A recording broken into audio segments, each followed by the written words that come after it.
ხანდახან ისე უხილავად ვგრძნობ თავს. მეგობართან საუბრისას თქვა ანამ. ქმარმა სხვა ქალის გამო მიატოვა ცოლი და შვილები. ანა წუხდა და ამბობდა. საუკეთესო წლები მას მივუძღვენი. ახლა კი არც ვიცი ვინმე თუ შემამჩნევს და მოისურვებს ჩემს გაცნობას. იმის გაგებას თუ როგორი ადამიანი ვარ სინამდვილეში. მეგობარმა უპასუხა. მე სულ რაღაც 6 წლის ვიყავი, როცა მამაჩემმა მიგვატოვა. ჩვენთვის ძალიან ძნელი იყო. განსაკუთრებით დედაჩემისთვის. თუმცა მან ერთ ღამით მითხრა სიტყვები, რომლებიც არასდროს დამავიწყდება. ღმერთი არასოდეს ხუჭავს თვალებს.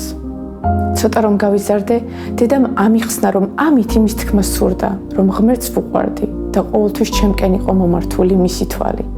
მაშინაც კი როცა მეძინა.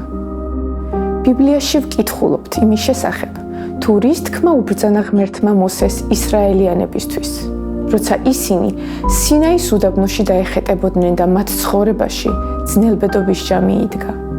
გაკურთხოს შენ უფალმა და დაგიცვას შენ და მოგაფინოს უფალმა ნათელი თავის პირისა და შეგიწყალოს შენ. მოაქციოს უფალმა თავის პირი შენ მიმართ და მოგცეს შენ მშვიდობა. ეს კურთხევა ისრაელის მღვდლებს უნდა წარმოეთქვათ ხალხის მიმართ.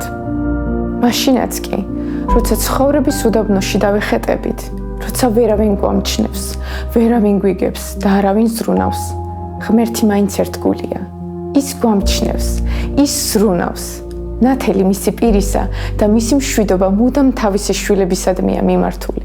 მაშინაც კი, როცა ვერ ვგრძნობთ უფლის სიახლოვეს, განსაკუთრებით ჩვენი სულიერი ტკივილის გამო. მაგრამ გახსოვდეთ, ღმერთისთვის არავინ არის უხილავი.